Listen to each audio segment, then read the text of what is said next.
ఏబేలు మరణించిన తర్వాత యెహోవా దయ వలన మరొక కుమారుని కంది అనే ఆ కుమారుడు ఎవరంటే సేతు అయి ఉన్నాడు. దేవునికి స్తోత్రం చెప్పండి. ఏబేలునకు 25లో ఉంటుంది చూడండి. కయ్యోను చంపిన ఏబేలునకు ప్రతీక దేవుడు నాకు మరి ఒక సంతానమును నియమించుననుకొని అతనికి సేతు అని పేరు పెట్టెను. సేతు అనగా ఇవ్వబడినవాడు అని అర్థం. ఏమంటే నియమించబడినవాడు, అపాయింటెడ్ లేదా గివెన్. ఎందుకు అని అంటే ఈ మాట చెప్తున్నాను, అక్కడ ఇద్దరు వ్యక్తులు మనకు చూస్తున్నాం. 4వ అధ్యాయం ప్రారంభంలో చూస్తే కయ్యేను ఏబేలు ఇద్దరు అన్నదమ్ముల్లో ఒక వ్యక్తి మరణించాడు. కయ్యూను క్రూరత్వమును బట్టి తన తమ్ముడైనటువంటి ఏబేలు మరణించిన తర్వాత దేవుని దయ వల్ల మరొక కుమారుని పొందాను అంటే ఇవ్వబడినటువంటి వ్యక్తి, అపాయింటెడ్ నియమించబడిన వ్యక్తి ఈ సేతు అనేటువంటి పేరు చూస్తున్నాం. ఎందుకు ఆ పేరును పెట్టాడు అని అంటే ఇక్కడ కయ్యేను ఏబేలుని చంపాడు, ఏబేలు లేడు అక్కడ కదా.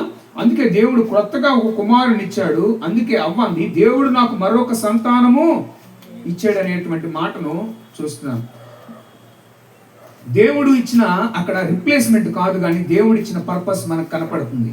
కయ్యోను లైన్ చూస్తే పాపం కనిపిస్తోంది, సేతు యొక్క లైన్ చూస్తే ప్రార్థన కనిపిస్తుంది. మరొకసారి చెప్తున్నాను, కయ్యోను యొక్క లైన్, తన లైఫ్, తన జర్నీ చూస్తే పాపం కనిపిస్తుంది. సేతు యొక్క ప్రార్థన అతని యొక్క లైఫ్ స్టైల్లో మనకు కనిపిస్తూ ఉంది. 4:26 ఏమందంటే సేతు సంతానము ద్వారా దేవుని నామం పిలవడం ప్రారంభమైంది అనేటువంటి మాటను మనం ఇక్కడ చూస్తూ ఉన్నాం కదా. దేవునికి మహిమ కలుగును గాక. ఇక్కడ సేతు కూడా అదే చేశాడు. సేతు కూడా ఏమన్నాడు, దేవుని నామమును ప్రార్థన చేయటం ఆరంభమైనది. అప్పుడు మనుషులు యెహోవా నామమును పిలవటము ప్రారంభించారు. ఆదికాండం 4వ అధ్యాయం 26లో చూస్తే మొట్టమొదటి ప్రార్థన మనకు కనిపిస్తూ ఉంది. మొట్టమొదటి ప్రార్థన ఆదికాండము 4వ అధ్యాయం 26వ వచనంలో మనుషులు యెహోవా నామమును పిలవటము ప్రారంభమైనట్టుగా చూస్తూ ఉన్నాం. మనము చిన్న చిన్న విషయాలను బాగా గుర్తుపెట్టుకుంటాం. ఈ సృష్టికర్తను చేసిన దేవుణ్ణి జ్ఞాపకం చేసుకునే బిడ్డలు చాలా తక్కువ మంది ఉన్నారు. అసలు దేవుడు అంటే ఎవరు, ఎందుకు దేవుణ్ణి నమ్మాలి, దేవుణ్ణి నమ్ముకోవటానికి గల కారణం ఏంటి, దేవుణ్ణి నమ్ముకుంటే మనకేంటి లాభం, అసలు దేవుడు ఉన్నాడా లేడా, ఈ విషయాలు గుర్తుపెట్టుకో. మనం ఆలోచించం, వినం, కానీ చిన్న చిన్న విషయాలు గుర్తుపెట్టుకుంటూ ఉంటాం. బాగా అయినోళ్లే పెళ్లికి పిలవలేదనుకోండి, మన ఇంట్లో జరిగే పెళ్లికి పిలవము. నిన్ను పిలిచి నీకు కుర్చీ వేయకపోతే నువ్వు ఫీల్ అవుతావేమో, నిన్నింటికి పిలిచి సరైన మర్యాద చేయకపోతే నువ్వు ఫీల్ అవుతావేమో. ఇది జీవితంలో బాగా గుర్తుపెట్టుకుంటావేమో. మనుషులు గుర్తుపెట్టుకోవాల్సింది, రాత్రి దేవుడు సెలవిస్తూ ఉన్నాడు, దేవుని నామాన్ని పిలవటము గుర్తుపెట్టుకోవాలి. దేవునికి స్తోత్రం చెప్పండి ఒకసారి. నీవు గుర్తుపెట్టుకోవాల్సింది సమస్యను కాదు, నువ్వు గుర్తుపెట్టుకోవాల్సింది పరిస్థితులను కాదు, నువ్వు గుర్తుపెట్టుకోవాల్సింది రోగమును కాదు, నువ్వు గుర్తుపెట్టుకోవాల్సింది నీ గౌరవమైనటువంటి వ్యక్తుల గురించి కాదు. నువ్వు గుర్తుపెట్టుకోవాల్సింది ఎవరినో తెలుసా, నీకు జీవాన్ని ఇచ్చి జీవాత్మను నీలోనికి ప్రవేశపెట్టినటువంటి దేవుడు. ఆయన కునుకుడు నిద్రపోడు కనుక ఆది నుంచి మనిషి పట్ల ఒక ప్రణాళిక, ఉద్దేశము, ఆలోచన కలిగి నిన్ను ఒక ప్రత్యేకమైన వ్యక్తిగా చూస్తూ ఇప్పుడు ఎప్పుడు ఎల్లప్పుడూ నిన్ను కంటికి రెప్పలా కాపాడుతున్నాడు. చూసావా, ఆ దేవుణ్ణి నువ్వు గుర్తుపెట్టుకోవాలి. ఈ రాత్రి దేవుడు నీతో మాట్లాడుతున్నాడు ప్రియులారా. హల్లెలూయా. ఈ రోజు దేవుని నామం పిలిస్తే ఏంటి లాభము మనం తెలుసుకోపోతున్నాం. పిలవకపోతే ఏమైందో ఈ రాత్రి మనం తెలుసుకోపోతున్నాం. ఎలా పిలవాలి దేవుని నామాన్ని అనేటువంటి 3 విషయాలు మీ ముందుకు తీసుకురావాలనుకుంటున్నాను. సమయం వెళ్ళిపోతుంది, కానీ నేను కూడా బుల్లెట్ ట్రైన్ లాగా వెళ్ళాలనుకున్నా. దేవునికి స్తోత్రం. ప్యాసింజర్ లాగా వెళ్తే 10 అయిద్దేమో టైం, ఇంకొంచెం ఫాస్ట్. ఎక్స్ప్రెస్ లాగా వెళితే 9:30 అయిద్దేమో. కొంచెం బుల్లెట్ ట్రైన్ లాగా వెళ్తే ఇంకొంచెం తక్కువలోనే ముగించాలని నేను ఆలోచన కలిగి ఉన్నాను. దేవునికి మహిమ కలుగును గాక. ఆదికాండము 4వ అధ్యాయం 8వ వచనం మనం చూసినట్లయితే కయ్యేను ఏబేలును చంపాడు అనేటువంటి మాటను మనం చూస్తూ ఉన్నాం. అవునా కాదా? 4:8లో కయ్యేను ఏబేలును చంపాడు.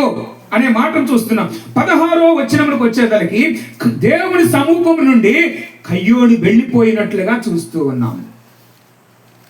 8లో చంపేశాడు, 2:8 16లో వచ్చేసరికి దేవుని సముఖం నుండి వెళ్ళిపోయాడు. ఎంత బాధాకరమైన విషయం! ఈ రోజుల్లో అత్యంత బాధాకరమైన విషయం ఏంటో తెలుసా? దేవుని సన్నిధిలో ఉండకోకుండా ఉండటమే అత్యంత పేదరికం. అత్యంత దరిద్రత ఏంటో తెలుసా? దేవుని మాటలు వినకుండా ఉండటమే అత్యంత దరిద్రమైన విషయం ఏంటో తెలుసా? సృష్టికర్తను ఎవరో తెలుసుకోకుండా జీవించటమే.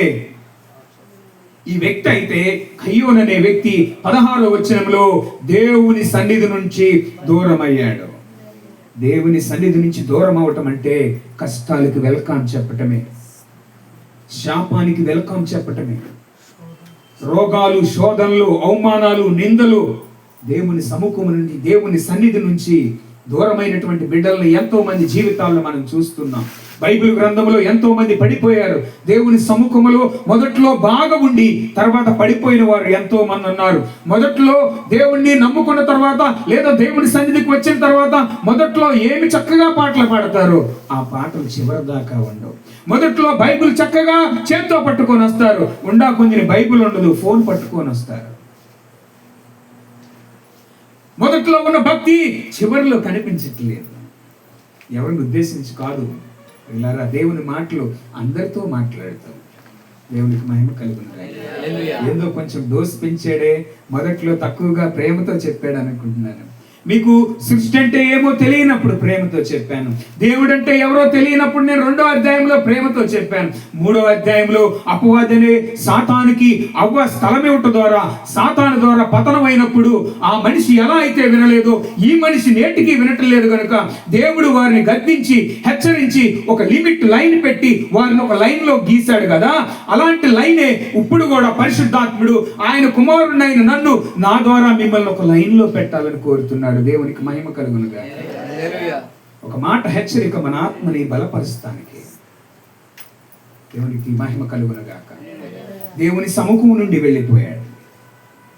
దేవుని సముఖం నుండి వెళ్ళిపోయి దేశ దిమ్మరి అనేటువంటి మాటను కూడా చూస్తాం. ఎంత బాధాకరమైనటువంటి విషయం అది. కయ్యోని యొక్క పరిస్థితి చూస్తే అప్పుడు చాలా మంది ఉన్నారు, వాళ్ళ పిల్లలు అందరూ ఉన్నారు, కానీ స్త్రీల యొక్క సంఖ్య అక్కడ రాయబడలేదు.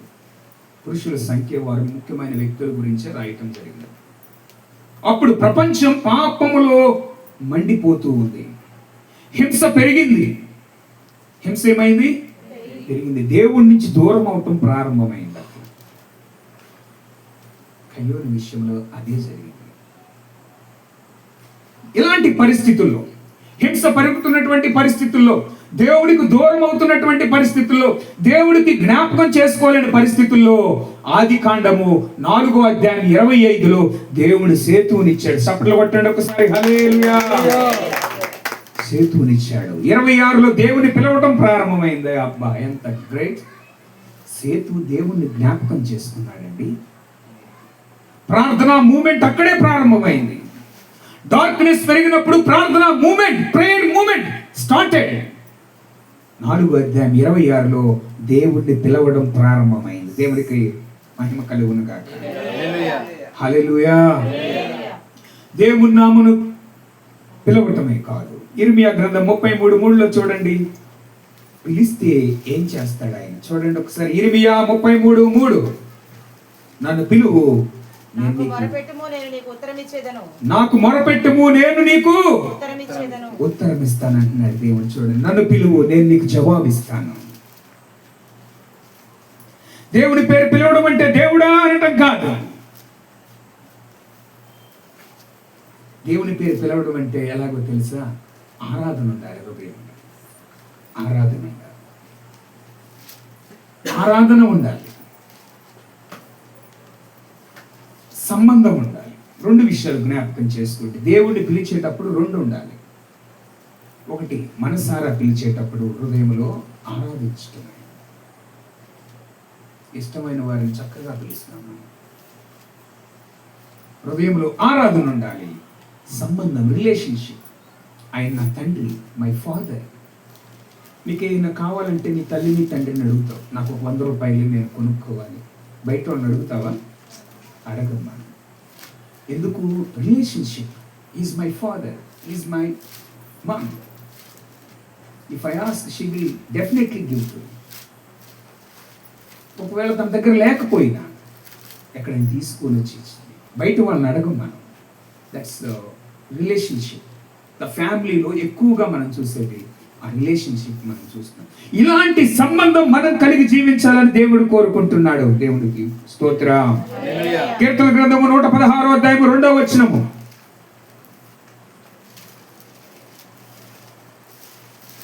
కీర్తన గ్రంథము 116వ అధ్యాయము 2వ వచనం.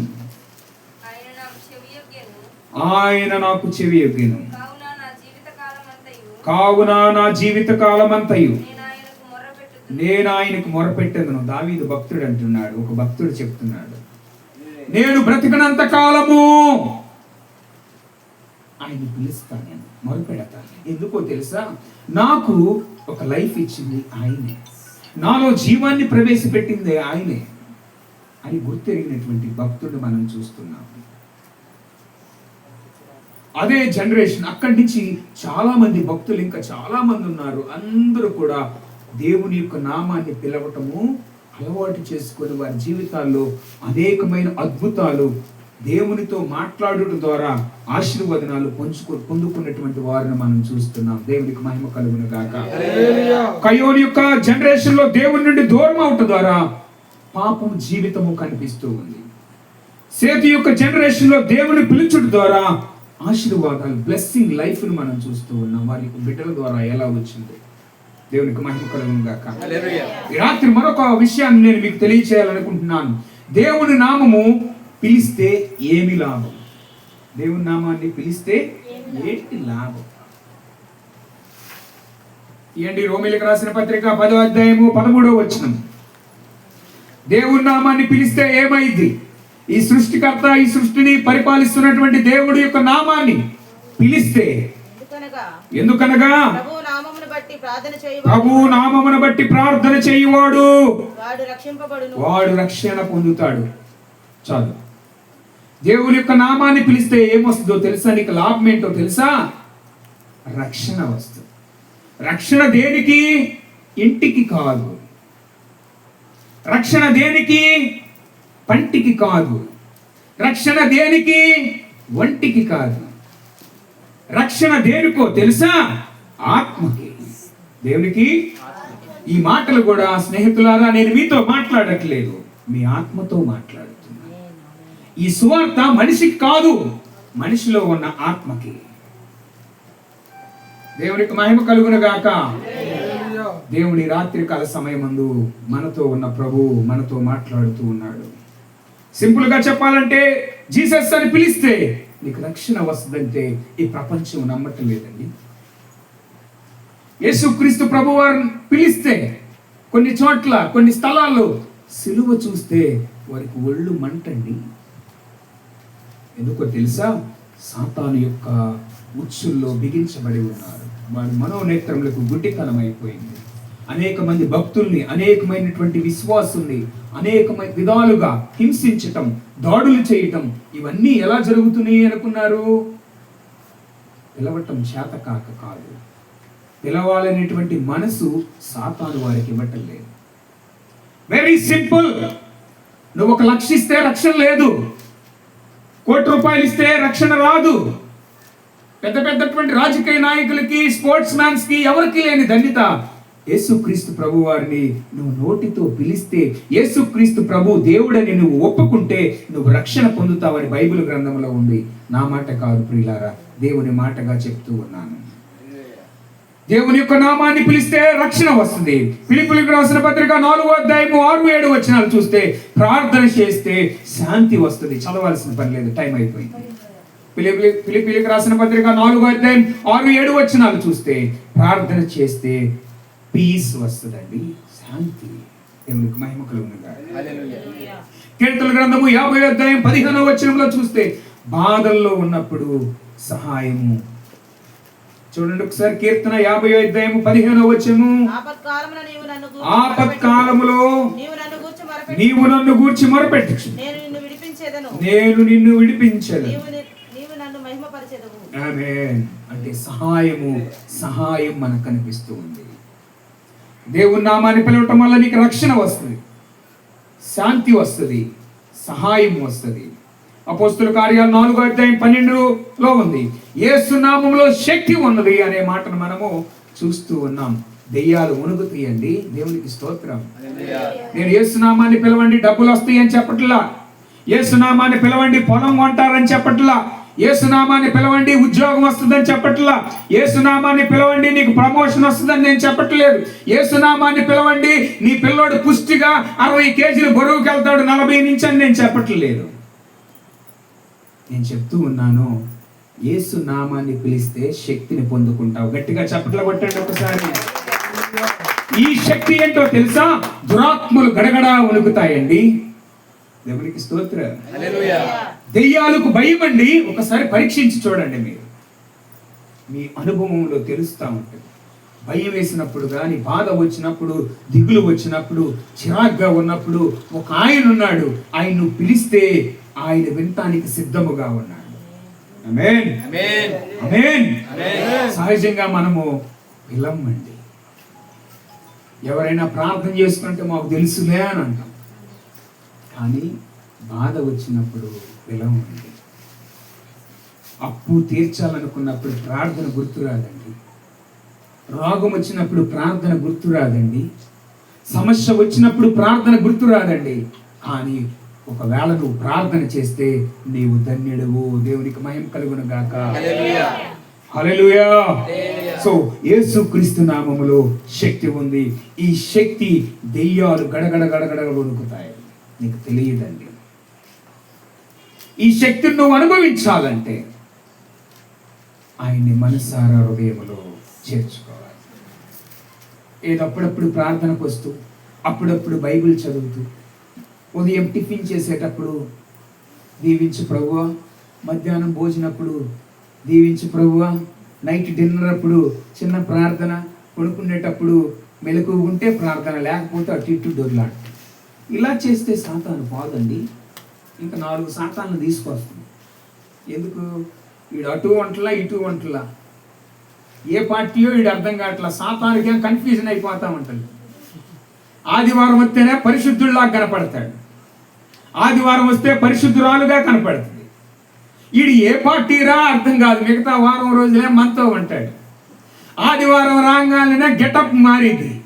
ఏడకొచ్చిన తర్వాత బయటికి రాగానే వీళ్ళు చొరబడదామంటేనేమో ఇది కొద్దిసేపు వచ్చి 1 గంట 2 గంటల ఎఫెక్ట్ ప్రభావం ఉంటుంది. ఈ ప్రభావం ఉన్నప్పుడు సాతాను ఆలోచిస్తూ ఉంటాడు, వెళ్దామా వద్దా వీళ్ళు. ఈ వాక్యం మీద ప్రభావం కొంచెం 4-5 గంటలు లేదా ఉదయం మార్నింగ్ దాకా ఉంటుంది. మధ్యాహ్నం నుంచి మరి మామూలుగానండి. ఆ ఫోన్లో చూడటము, వెళ్ళాల్సిన తోటకి వెళ్ళటం, చేయాల్సినది చేయటం. సాతాను మీరు భలే కన్ఫ్యూజ్ చేసేస్తున్నారు. వాడు కన్ఫ్యూజన్లోనే ఉంటున్నాడు నీ భక్తిని చూసి. వీడు నా అకౌంటే నరకానికి వచ్చేవాడే అని అందామంటే, ఆదివారం వెళ్తున్నాడు రా బాబు వీడు ఫలానా స్థలానికి, ఆడ మాటలు వింటున్నాడు రా మారిపోతాడేమో, ఆడ మాటలు వింటున్నాడు రా రక్షణ పొందుతాడేమో, ఇక్కడ మాటలు వింటున్నాడు రా జీవితం మార్చుకుంటాడేమో. వీడిని ఎల్లనీకోకుండా ఉండాలంటే ఏం చేద్దాం? పని పెంచుదాం. ఏం చేద్దాం? పని పెంచుతాం. వ్యవసాయంలో పనిని పెంచుతాడు, అలిసిపోయేలాగా చేస్తాడు, వాక్యం విననివ్వడు, నిద్ర వచ్చేలాగా చేస్తాడు. ఉద్యోగంలో పని పెంచుతాడు, నీకు నువ్వు బానిస అయిపోతావు. ఎగ్జాంపుల్గా చెప్తూ ఉన్నాను స్నేహితులు, ఎవరి గురించి కాదు. సాతాను చాలా ప్లానింగ్గా ఉంటాడు. నువ్వు ఎక్కడే ఉండి ఆలోచిస్తున్నావు, వాడు 360 డిగ్రీస్లో ఆలోచిస్తాడు. ఇక్కడే కాదు అపవాదనే సాతాను నీ గురించి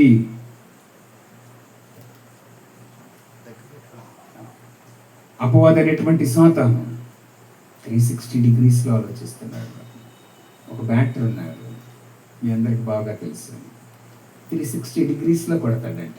బాల్ వేస్తే వెనక్కి కూడా కొడతాడంట, ముందుకు కొడతాడు, అటు ఇటు 360 డిగ్రీస్. అపవాదనే సాతాను కూడా నువ్వు ఎటు దొరికితే అటు బాత్తానికి చూస్తున్నాడు. ఈజీగా పడిపోతున్నావు. ఈజీగా పడిపోతున్నాం. ఈజీగా ఆడుకుంటున్నాడు కొంతమంది జీవితాలు తప్పవదనే సాతాను. జీవితంలో అభివృద్ధి లేకోకుండా చేస్తున్నాడు. నవ్వటానికి సంతోషం లేకోకుండా చేస్తున్నాడు. నవ్వాలని ఆశ ఉన్నా నవ్వటానికి అవకాశం లేకోకుండా చేస్తున్నాడు. ఫుట్బాల్ ఆడుకున్నట్టు ఆడుకుంటున్నాడండి కొంతమంది జీవితాలని. నిజంగా చూస్తున్నాం మనం. మీరైతే వారం వారం వచ్చి తప్పించుకుంటున్నారు. కొంచెం ఇక్కడికి రావటం వల్ల ఆ బ్లెస్సింగ్, ఆశీర్వాదము మీ కుటుంబానికి కంచిగా ఉంటుంది. దేవునికి స్తోత్రం. ఇక్కడ ఆయన సన్నిధిని మనం అనుభవిస్తూ ఉన్నాం ప్రియుల. బహుశా ఇది మీకు కనిపించదు. గాలి మీకు కనిపిస్తూ ఉందా? కనిపిస్తుందా? పద్మక్క కనిపిస్తూ ఉందా? బుజ్జక్క కనిపించట్లా. అలా అని కనిపించట్లేదని మనము గాలి లేదని అంటామా? దేవుని సన్నిధి ఎక్కడ ఉంది నేను నమ్ముచున్నా. దేవునికి స్తోత్రం చెప్పండి. ఆ సన్నిధి ఉన్నప్పుడు నీకేమైందో తెలుసా? దేవుని మాటల మీద ఫోకస్ చేస్తావు. ఎందుకో తెలుసా? ఈ హృదయం ఆయింది కనుక. ఈ హృదయం అనే గదిలో ఆయన ఒక ఇల్లు కట్టుకున్నాడు. ఆ ఇంటిలో ఉండాలనుకుంటున్నాడు దేవుడు. ఆ గదిలో ఆయన ఉండటం కోసం నీకు ఈ మాటలు వినటానికి ఫోకస్ అయ్యేలాగా దేవుడి రాత్రి నీతో నాతో మనందరితో మాట్లాడటానికి ఆయన సిద్ధపరిచి అక్కడికి తీసుకొచ్చాడు. దేవునికి మహిమ కలుగును గాక. దేవుని నామాన్ని పిలిస్తే రక్షణ వస్తుందండి. దేవుని నామాన్ని పిలిస్తే జీవితంలో శాంతి ఉంటుంది. దేవుని నామాన్ని పిలిస్తే జీవితంలో శక్తిని పొందుకుంటాం. దేవుని నామాన్ని పిలిస్తే సహాయమును పొందుకుంటాం మనం. దేవునికి స్తోత్రం. దేవుని నామాన్ని పిలవకపోతే ఏమైందో చెప్పమంటారా? డిస్టెన్స్ పెరిగింది. ఇంట్లో నాన్న కొడుకు మాట్లాడకపోతే ఏమైందో తెలుసా? డిస్టెన్స్ పెరిగింది. సహవాసం ఉండదు, రిలేషన్షిప్ ఉండదు. పిలవకపోతే డిస్టెన్స్ పెరుగుతుంది. ఆత్మీయ వీక్నెస్ వస్తుంది. రెండోది. మూడోది, పాపము త్వరగా ప్రవేశిస్తుంది. ఏమవుతుంది? పాపము త్వరగా ప్రవేశిస్తుంది. నేను నా మాటలు నేను ముగించి వేస్తున్నాను స్నేహితులారా. సమయం లేదు కనుక నేను తొందరగా ముగిస్తూ ఉన్నాను. దేవునికి మహిమ కలుగును గాక.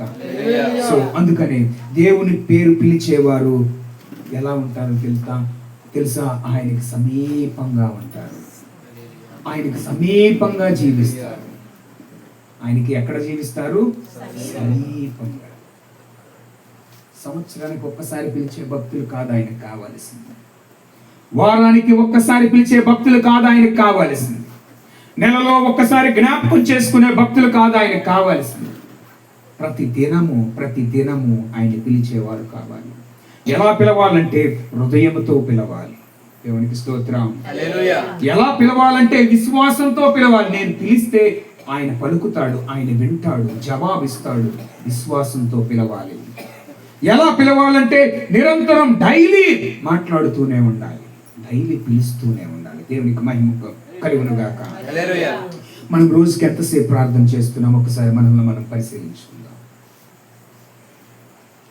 రోజుకి 5 minutes ఏ చేస్తున్నావా ప్రార్థన? నాకు తెలియదు.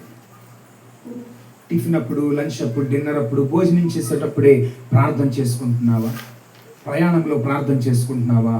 కానీ ఈ దేవుడి రాత్రి అంటున్నాడు, పాపం పెరిగిన తరములో ప్రార్థన చేసేటువంటి దేవుని బిడ్డలు కావాలి. అక్కడ మనం అదే చూస్తున్నాం. పాపం పెరిగినటువంటి తరములో ప్రార్థన చేసే దేవుణ్ణి పిలిచే తరం ప్రారంభమైందండి. గట్టిగా చప్పట్లు కొట్టండి ఒకసారి. అది సేతు కుటుంబం నుంచి ప్రార్థన చేసేటువంటి ఒక తరం బయలుదేరింది. ఈ తరములో ఈ రోజు ఆ తరంగా నీవు నేను అవ్వాలని దేవుడు కోరుకుంటున్నాడు. ఆ తరముగా నీవు నేను ఉండగలమా? పాపం పెరిగినటువంటి ఈ ప్రపంచంలో, పాపం విచ్చలవిడిగా నడుస్తున్నటువంటి ఈ పరిస్థితుల్లో అవకాశాలు ఎన్నో వస్తాయి. రా బ్రదర్, ఫ్రీగా ఇస్తాను, ఫ్రీగా పోస్తానంటాడు. వెళ్ళిపోయావా నష్టపోతావు. ఆకర్షణ, నువ్వు బాగుండాలనుకుంటే నువ్వు ఏది చూడకూడదు అనుకుంటావో అదే డబుల్ ఆఫర్ వస్తుంది నీకు. ఒకటి ఉంటే ఒకటి కొన్న ఒకటి ఫ్రీ అన్నట్టుగా పాపము ఈజీగా వస్తూ ఉంది. ఈ రాత్రి దేవుడు నీతో నాతో మనందరితో మాట్లాడుతూ ఉన్నాడు. పిల్లలు, పాపం పెరిగిన తరములో ఒక తరం దేవుని పిలిచింది. ఈ రోజు ఆ తరములో నువ్వు ఉండాలని దేవుడు కోరుకుంటున్నాడు. మరి నువ్వెంతసేపు ప్రార్థన చేస్తావు? దేవుడు నువ్వు ఒక చిన్న మాట్లాడగలనుకుంటున్నాడు. ఒకసారి మనల్ని మనం పరిశీలించుకుందామా? అందరు కళ్ళు మూసుకొని ఒకసారి చిన్న మాట ప్రార్థన. దేవుణ్ణి అప్పుడప్పుడు పిలిస్తే అమ్మా రక్షణ ఎట్లా వస్తుంది? దేవుణ్ణి అప్పుడప్పుడే పిలిస్తే సహాయం నీకు ఎక్కడి నుంచి వచ్చిందిరా? దేవుడు అంటూ ఉన్నాడు. దేవుణ్ణి నువ్వు అప్పుడప్పుడు పిలిస్తే శక్తి ఎక్కడ ఉంటుంది నీవు? అందుకే దురాత్మను జయించలేకపోతున్నావు, అవి నిన్ను ఏలుబడి చేస్తున్నాయి. ఈ రాత్రి అంటున్నాడు ప్రభు, వాటి నుంచి నువ్వు బయటపడాలంటే ఆయన నామాన్ని పిలువు. యేసు ప్రభువా, అయ్యా నీకు వందనాలు ప్రభువా, నీకు స్తోత్రాలు ప్రభువా చెప్దాం ఒకసారి. అయ్యా నన్ను చూడు ప్రభువా, నేను ఎండిపోవటం నీకు ఇష్టం లేదు ప్రభువా. పాపం పెరిగిన ఈ తరంలో నేను ఎండిపోకూడదు అయ్యా. నేను నీ కోసం బ్రతకాలని ఆశ ఉందయ్యా, నా వల్ల కావట్లేదయ్యా. పరిస్థితులు వేరుగా ఉన్నాయి అయ్యా, పరిస్థితులు వేరుగా ఉన్నాయి. హింస, అసమాధానము, రోగాలు, ఇబ్బందులు, ఇరుకులు, సమస్యలు ఒకదాని తర్వాత ఒకటి మరొకటి రావటం. అయ్యా నా వల్ల కావట్లేదని ఒక మాట చెప్తావా? పిలువు. ఈ రాత్రి దేవుడు అవకాశం ఇచ్చాడు నీకు. ఎంత పెద్దగా పిలుస్తావో అంత పెద్దగా పిలువు. ఎంత బాగా మాట్లాడతావో మాట్లాడు. నీ సమస్య ఏంటో చెప్పుకో. సహోదరి, సహోదరుడా, నిన్ను అడ్డుగా పీడిస్తున్న బలహీనత ఏంటో ఈ రాత్రి నీ బలహీనత ఏంటో ప్రభువుకు చెప్పు. నువ్వు శక్తి పొందుకోకుండా ఉండటానికి గల కారణం ఏంటో, నీకు సహాయం రాకుండా ఉండటానికి గల కారణం ఏంటో, రక్షణ రాకుండా ఉండటానికి గల కారణం ఏంటో, ఏంటో నీ వీక్నెస్, అది దేవుని నామము. ఈ రాత్రి నువ్వు పిలిస్తే అది మొత్తం డిస్ట్రాయ్ అవుతుంది. ఆ బంధకాలు తెగిపోబడుతున్నాయి. నువ్వు దేవుడి దగ్గర రాకోకుండా ఆపుతున్న ప్రతి బలహీనత, చీకటి శక్తులు, బంధకాలు, అసమాధానం, నెమ్మది లేకుండా ఉండటం, రోగాలు, సమస్యలు, అప్పులు, ఇవన్నీ రాత్రి యేసు నామములో కొట్టివేయబడును గాక. దురాత్మ బంధకాలు యేసు నామములో తెగిపోవును గాక. ఆయన రక్తపు కంచె నీతో నాతో మనందరితో ఉండాలని ఆశ కలిగి ఉన్న ప్రభువుని, యేసయ్యా నన్ను క్షమించు ప్రభు, ఈ రోజు నుంచి నేను నిన్ను చేర్చుకుంటున్నాను. ఈ రోజు నుంచి మీరు నాలో ఉండండి, నాతో ఉండండి, నన్ను బలపరచండి అయ్యా, నన్ను విడిచిపెట్టరయ్యా. ఈ తరంలో కూడా, పాపం పెరుగుతున్న తరంలో కూడా నీ మాటలు నాకు అందించాలని రాత్రి మీరు ఇక్కడికి తీసుకొచ్చారు అయ్యా. నీకు వందనాలని చెప్తావా? నువ్వు ఇక్కడికి ఎందుకు వచ్చావో తెలుసా? ఇక్కడికి రావాలని దేవుడు ఏర్పాటు చేశాడు నిన్ను. స్నేహితుడు పిలిస్తే వచ్చాడని కాదు, బంధువులు పిలిచారను లేదా సేవకుడు పిలిచాడని వచ్చావు అనుకుంటున్నామేమో. కాదు కాదు, యేసయ్య ఎప్పుడో అనుకున్నాడు నీకు ఇక్కడ ఈ మాటలు అందించాలి. ఈ స్థలములో సేవకుని ద్వారా నీతో మాట్లాడాలి. నీ పాపము నుంచి నువ్వు విడుదల పొందుకోవాలి. కయ్యూరు క్రూరత్వం కలిగి జీవించాడు, రక్షణ లేకోకుండా జీవించాడు.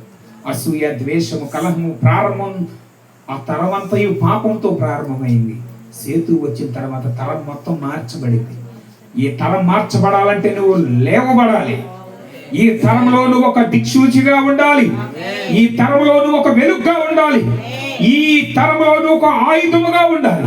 ఈ తరంలో బలమైన శక్తిగా ఉండాలి, ఒక అగ్నిగా ఉండాలి. నీ కుటుంబానికి ఒక అగ్ని కణముగా ఉండాలి. దేవుడి రాత్రి నిన్ను అలా ఉంచాలనుకుంటున్నాడు. ఈ తరంలో నువ్వు ఉంటావా అని ప్రభు అడుగుతూ ఉన్నాడు. అయ్యా నన్ను క్షమించు, ఉంటాను ప్రభు, ఈ లోకాశను విడిచిపెడతాను ప్రభు. ప్రతిరోజు ఇక నుంచి నేను ప్రార్థన చేస్తాను, ప్రతిరోజు నీ నామాన్ని పిలుస్తాను ప్రభు. ఇప్పటి వరకు పిలవకే, సరైన సమయం ప్రార్థన కేటాయించకే ప్రభు, నష్టపోతున్నాను ప్రభు. ఇక నుంచి అలా కాదయ్యా, నా జీవితాన్ని మార్చుకుంటా. నా జీవితంలో నీకు ప్రథమ స్థానం ఇస్తా. ప్రతిదీ నీకు చెబుతానయ్యా, ప్రతిదీ నీకు చెబుతా. నీకు చెప్పుకోకుండా ఏది చేయనయ్యా. అయ్యా నీకు చెప్పుకోకుండా ఎక్కడికి వెళ్ళనయ్యా. నీకు చెప్పుకోకుండా నేను భోజనం చేయనయ్యా. నీకు చెప్పుకోకుండా నేను ఏది చేయనయ్యా. నీకు చెప్పే నేను ఏదైనా చేస్తా. నీకు చెప్పే బిడ్డల్ని స్కూలుకు పంపిస్తా. నీకు చెప్పే పిల్లల్ని కాలేజీకి పంపిస్తా. నీకు చెప్పే నేను పొలం వెళ్తానయ్యా. నీకు చెప్పే నేను డ్యూటీకి వెళ్తానయ్యా. నీకు చెప్పుకోకుండా వెళ్తే నేను ఆశీర్వాదాలు కోల్పోయానయ్యా. అయ్యా ఈ రాత్రి మీరు నాతో మాట్లాడారయ్యా. ఈ రాత్రి నన్ను బలపరిచారయ్యా. ఈ రాత్రి మీరు నన్ను దర్శించారయ్యా. నా కట్టి కృపనిచ్చారయ్యా. ఈ వాక్యం దొరికిందో లేదో ప్రియ సహోదరుడి, సహోదరుడా, కన్నీళ్లు పెడితే నీ జీవితం అద్భుతంగా మారింది. పై మాటలు చెప్పొద్దు. పై ప్రార్థనలు చేయొద్దు. పై ప్రార్థనలు వద్దు, నష్టపోతావు. సాతాను అటున్నావో ఇటున్నావో అని ఎదురు చూస్తూ ఉన్నాడు. బలమైన ప్రార్థన చేయి, జీవితం మార్చబడు. ఈ తరంలో నిలబడతావని ప్రార్థన చేస్తాను ప్రభువా. ప్రతిదినము సేవకుని కోసం, సంఘం కోసం, దేశం కోసం, రాష్ట్రం కోసం, నశించే ఆత్మల కోసం నేను ప్రార్థన చేస్తాను ప్రభు. నా జీవితాన్ని మార్చుకుంటాను ప్రభు. అయ్యా, ప్రార్థనలో నలగటం నాకు నేర్పించండి. ఆశ కలిగి ఉంటే నీ కుడి చేయిని ప్రభువుకు చూపిస్తావా? నీ కోసం ప్రార్థన చేయాలనుకుంటున్నా. నీ జీవితాన్ని ప్రభువుకు సమర్పించాలని అనుకుంటే, ఒకవేళ అలాంటి ప్రార్థన ఆసక్తి నీ జీవితంలో మార్చుకుంటానంటే, ఎవరి కోసం కళ్ళు తెరిచి చూడొద్దు. మనుషులు వాళ్ళు ఎత్తారా, వీళ్ళు ఎత్తారు, వద్దు. నో, దేవుడు నువ్వే. నీ కోసం నేను ప్రార్థన చేస్తాను. నేను వాడబడాలి, మండించబడాలి, కణంగా ఉండాలి, వెలుగుగా ఉండాలి, శక్తిగా ఉండాలి, అనేక మందికి సహాయం చేసేవాడిగా ఉండాలి, అనేక మందిని నిత్య నరకం నుంచి తప్పించేవాడిగా నేను ఉండాలి, అనేక మందికి సాక్షిగా ఉండాలి, అనేక మందికి స్థలానికి తీసుకురావాలని ఆశ కలిగి ఉంటే దేవునికి నీ కుడి చేయి చూపించు. నేను నీ కోసం ప్రార్థన చేస్తా. సహోదరి సహోదరుడా, భయపడాల్సిన పని లేదు. ఎవరి కోసం నువ్వు భయపడాల్సిన పని లేదు. యేసయ్య నీ కోసం సిగ్గుపడట్లేదయ్యా.